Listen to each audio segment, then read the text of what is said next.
From Pacifica, this is Democracy Now! Have been held by a blind trust, have been managed by a trustee. I don't manage them, don't even know where they are. That trustee follows all U.S. laws. All the taxes are paid as appropriate. All of them have been reported to the government. There's nothing hidden there. Republican presidential hopeful Mitt Romney's on the hot seat over where he stashes his vast personal fortune, but he insists he broke no laws with his offshore accounts and tax loopholes. We'll speak with reporter Nick Shaxson about where the money lives. Then 5 more corporations sever ties with the secretive right-wing American Legislative Exchange Council, known as ALEC. ALEC has been exerting extraordinary influence on laws in states across the country through this process where corporations have even more influence than through ordinary lobbying, and they do so behind closed doors and in the dark.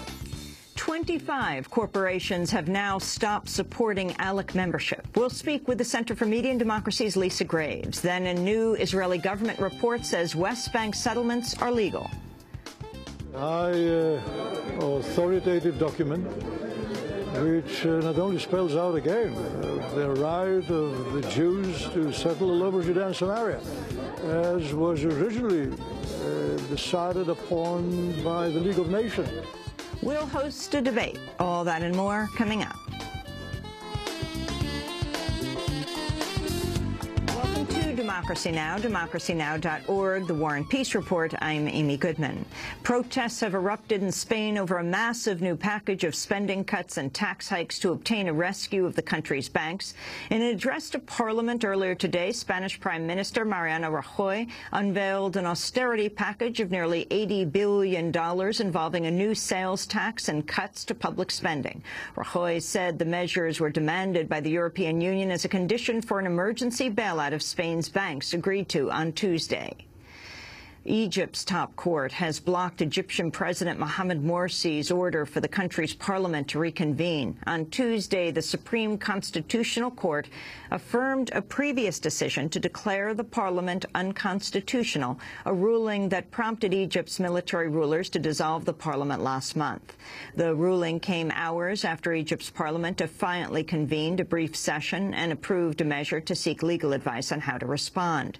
After the latest decision was handed down, thousands of Morsi supporters gathered outside the parliament and in Cairo's Tahrir Square.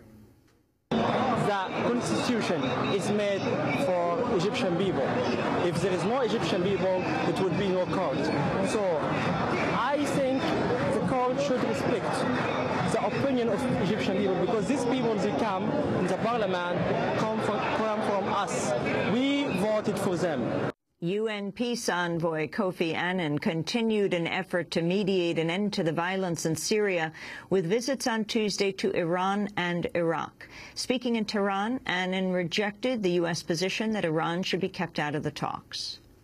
The essence of the 6-point plan, stopping the violence, releasing detainees, allowing humanitarian access, should be seen as a package. A package, if implemented, would help create the environment and the conducive climate for political talks between Syrians to determine their own political future. I believe, as you've heard me say on many occasions, that Iran has a role to play, and my presence here explains that I believe in that. I don't speak for other countries. Syrian opposition groups continue to oppose any talks with Assad that would preserve his regime. Speaking from neighboring Turkey, a spokesperson for the Syrian National Council said negotiations should only focus on Assad's departure.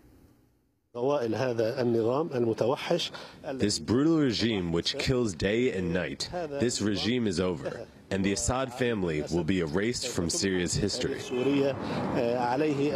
They should find a safe refuge for themselves. We, the National Council, will only negotiate with the regime on one thing, which is how Assad will leave Syria, and that's it.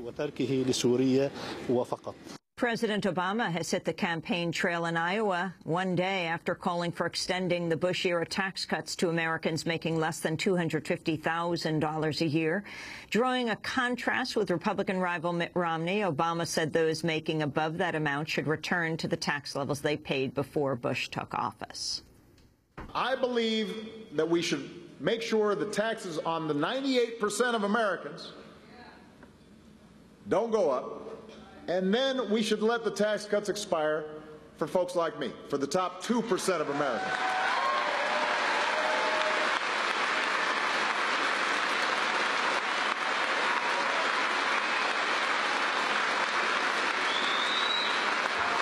So anybody making over $250,000 a year, including me, we'd go back to the tax rates that we were paying under Bill Clinton, which, by the way, was a time when our economy created nearly 23 million new jobs, the biggest budget surplus in history, and created plenty of millionaires to boot.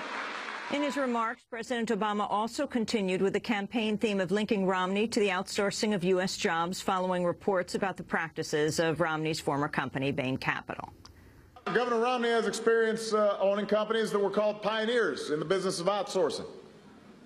My experience has been working with outstanding members of labor and great managers to save the American auto industry. And as long as I'm president, I will keep fighting to make sure jobs are located here in the United States of America. Meanwhile, addressing supporters in Colorado, Mitt Romney called Obama's latest tax proposal another kick in the gut that would hurt the U.S. economy.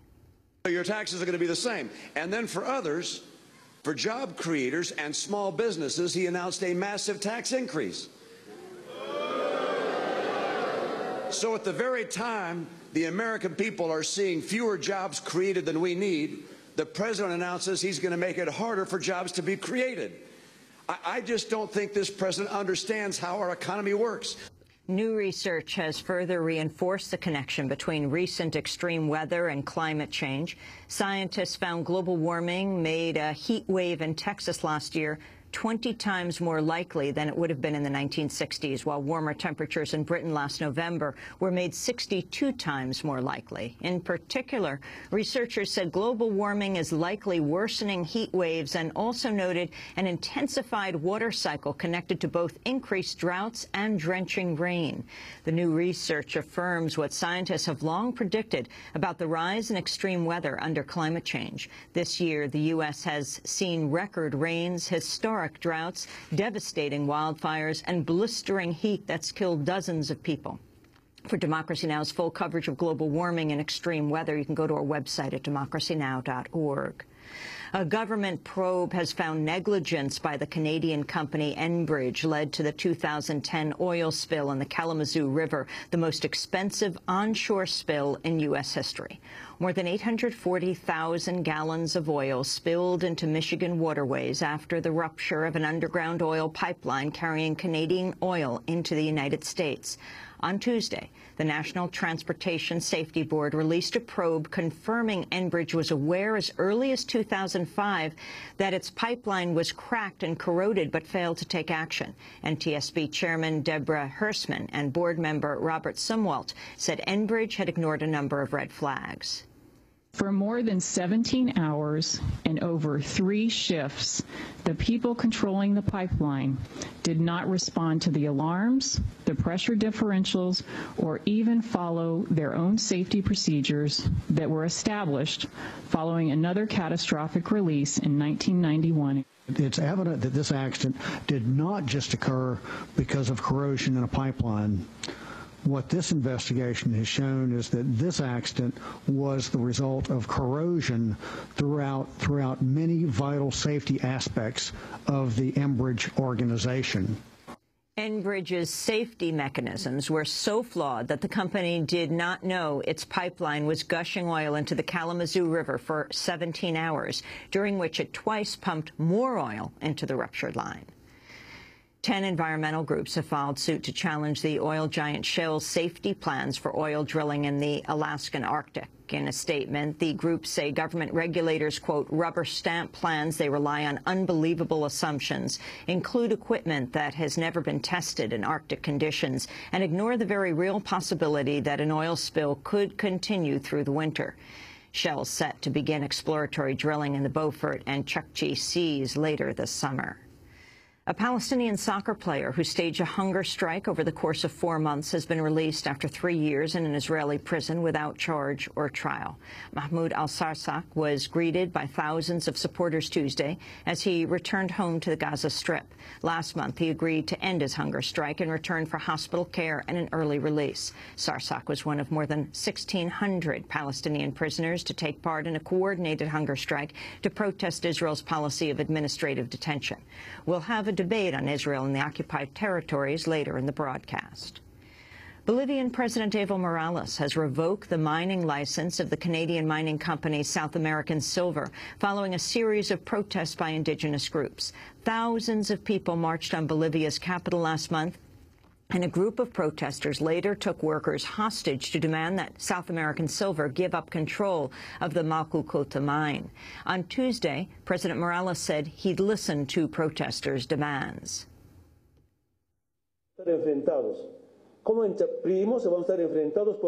Are you going to be mad at each other like angry siblings because of an international company that has come to loot our natural resources? We have to realize that we had to live like our ancestors did, like you consciously do. These resources belong to the Bolivian state and its people, therefore to be exploited and explored by the government with the help of the natives from the region. That's what the accord is all about. Public sector workers in Scranton, Pennsylvania are battling the city's mayor in court after he unilaterally cut their pay to the minimum wage of $7.25 an hour amidst a financial crisis.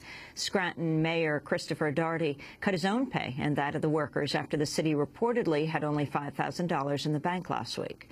Unions representing the workers won an injunction against the pay cuts, but the city instituted them anyway. The unions are now asking a judge to hold the mayor and city in contempt, as well as challenging the city over unpaid overtime and disability pay cuts. Scranton's just one of a handful of cities facing public budget woes. On Tuesday, city leaders in San Bernardino, California, voted to file for bankruptcy after a report found the city faces a massive budget deficit. It's the third city in California to seek bankruptcy protection in less than a month, following Mammoth Lakes and Stockton.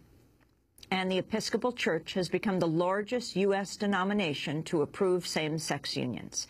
At its annual convention, church members voted to allow priests to bless same-sex relationships. The ceremony would include prayers, vows, and the exchange of rings, but would fall short of being considered a marriage. And those are some of the headlines. This is Democracy Now!, democracynow.org, The War and Peace Report. I'm Amy Goodman.